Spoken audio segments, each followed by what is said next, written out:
శ్రీ మహావిష్ణువు అవతారాలలో రెండవ అవతారమైన కూర్మావతారాన్ని గురించి తెలుసుకుందాం. దుర్వాస మహాముని ముక్కోపి అని అందరికీ తెలిసిన విషయమే. ఆయన ఒకసారి స్వర్గానికి వెళ్ళాడు.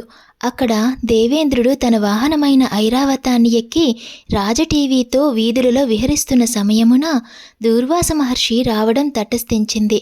ఆ సమయమున తన మెడలో ఉన్న పారిజాతమాలను తీసి ప్రేమతో దేవేంద్రునికి అందించాడు.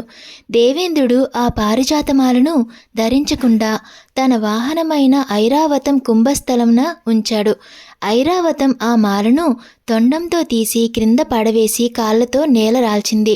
ఆ సంఘటన చూసిన మునీంద్రునికు ఎక్కడలేని కోపంతో, నేను ప్రేమతో ఇచ్చిన పారిజాతమాలను నీవు ధరించక నేలపాలు చేసి నన్ను అవమానించావు.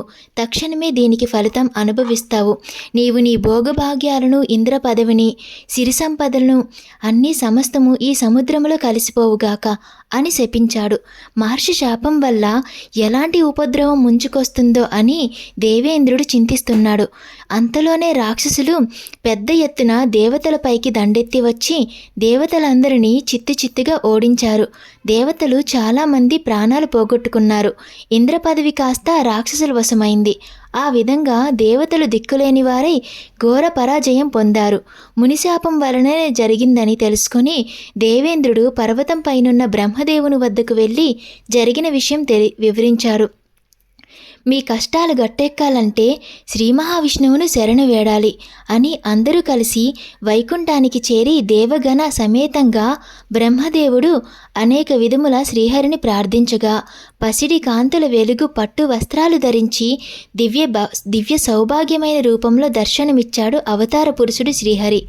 దేవగణాదులతో సహా బ్రహ్మదేవుడు, పురుషోత్తమ, నీ దివ్య మంగళ రూపము పరమశ్రేయము. మాకందరకు ఆది అంత్యములు నీలోనే కనిపిస్తున్నవి. ఈ సృష్టికి మొదలు తుది నీవే.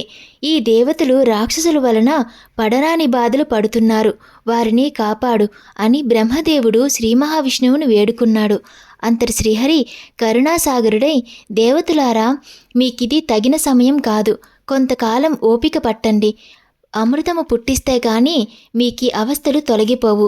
అమృతం పుట్టాలంటే పాలసముద్రాన్ని మదించాలి. పాలసముద్రాన్ని మదించడం అంటే మాటలు కాదు. అది మీ దేవగణాలకు ఒక్కరికి సాధ్యపడదు. అందువలన మీరు రాక్షసులతో మంచిగా మెలగండి, వారితో సంధి చేసుకోండి, స్నేహంగా ఉండండి. రాక్షసుల చేత క్షీరసాగర మదనానికి ఒప్పించండి. నేను మీకు అన్ని విధాలా సహాయపడతాను అని తెలియజేశాడు శ్రీమన్నారాయణుడు. శ్రీహరి మాటలకు దేవతలు సంతోషించి రాక్షసులతో సంధి చేసుకొని వారితో మంచిగా మెలగనారంభించారు. కొంతకాలం తరువాత మనం కలిసి ఉంటే ఎంతటి కష్టమైన కార్యాలనైనా అవలీలగా సాధించవచ్చును. అందుకని మనం అమృతాన్ని సాధించాలి. అమృతం సంపాదించాలంటే పాలకడలిని మందర పర్వతంతో మదిస్తే అమృతం లభిస్తుంది. దానిని సమానంగా పంచుకొని అందరం అనుభవిద్దాం. అమృతం సేవిస్తే మనకు చావు ఉండదు, 3 లోకాలలో మనకు ఎదురుండదు అని చెప్పారు దేవతలు. ఆ మాటలు నమ్మి సరే అన్నారు రాక్షసులు. వెంటనే దేవతలు రాక్షసులు కలిసి పాలసముద్రమును మదించడానికి పూనుకున్నారు. దేవతలు రాక్షసులు కలిసి వాసుకి అనే సర్పరాజును ప్రార్థించి ఆయన అంగీకారం తీసుకొని అతడిని మందర పర్వతానికి తాడుగా చుట్టి తలభాగాన్ని రాక్షసులు, తోకభాగాన్ని దేవతలు పట్టుకొని చిలకడం మొదలుపెట్టారు. పర్వతం అడుగు భాగాన ఆధారం ఏమీ లేని కారణంగా మందరగిరి పర్వతం నిలవక జారి పాలసముద్రంలో జారిపోవడం జరిగింది. ఎన్నిసార్లు ప్రయత్నించినా ఫలితం లేకపోయింది.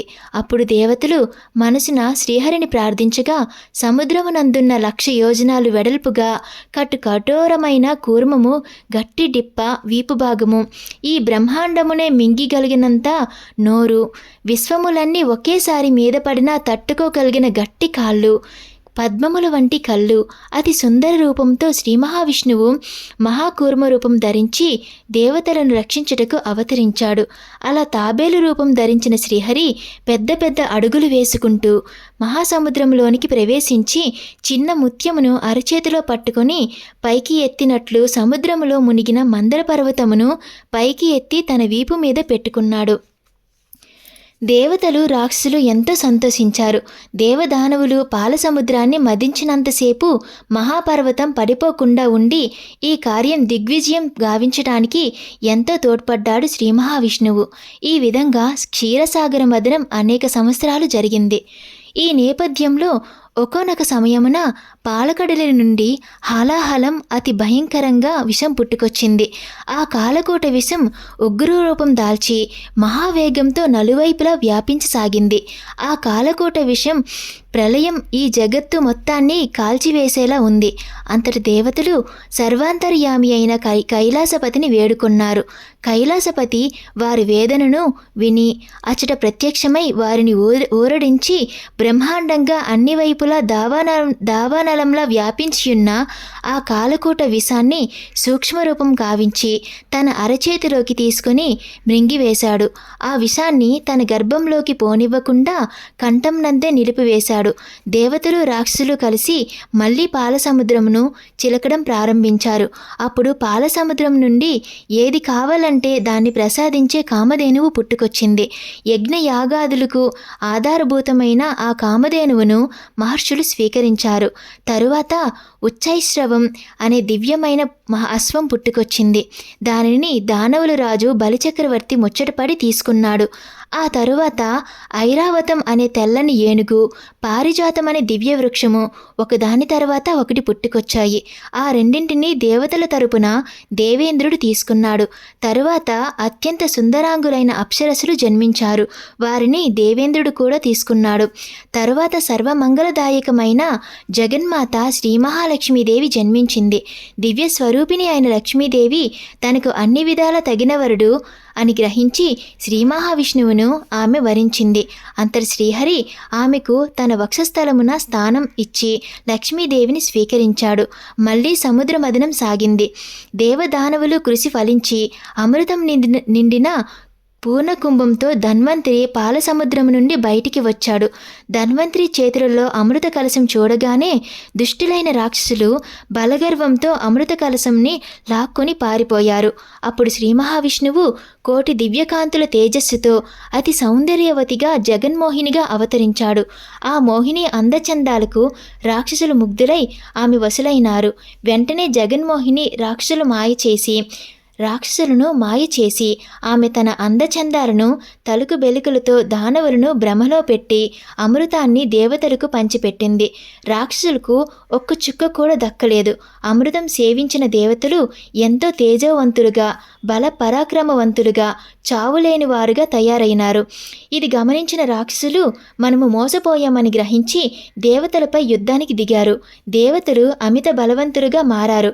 కాబట్టి సునాయాసంగా రాక్షసులను ఎదిరించి తరిమి కొట్టారు. ఈ విధంగా శ్రీ మహావిష్ణువు దేవతలనే కాకుండా లోకాలను కూడా కాపాడాడు. శ్రీ మహావిష్ణువు కూర్మావతారం ఎత్తి దుష్ట శిక్షణ, శిష్ట రక్షణ గావించాడు. ఈ విధంగా కూర్మావతారం పరిసమాప్తమైంది. ఈ వీడియో ద్వారా మనం తెలుసుకోవాల్సింది, మన మనస్థైర్యం గొప్పదైతే మనం ఏ పరిస్థితులలో ఉన్నా మనం చేసేది మంచి అయితే మనం సాధించుకోవచ్చు. ఎలా అంటే దేవతలు మొదట చిలికినప్పుడు హాలాహలం వచ్చింది. దానిని గురించి శివుడిని ప్రార్థించగా శివుడు స్వీకరించాడు. ఇలా ప్రతి సమయంలో కూడా వాళ్ళ ప్రయత్నంలో ఏదో ఒక అడ్డంకు వస్తూనే ఉంది. అయినా వాళ్ళకు కావలసిన అమృతం కోసం చాలా ఏళ్ళు కష్టపడి చివరకు సాధించారు. మనం చేసే పనిలో కూడా సక్సెస్ సాధించాలంటే మనకు ఎన్ని అడ్డంకులు వచ్చినా సరే దానిని చేరే వరకు ప్రయత్నించాలి. మీకు కనుక ఈ వీడియో నచ్చినట్లయితే లైక్ చేయండి.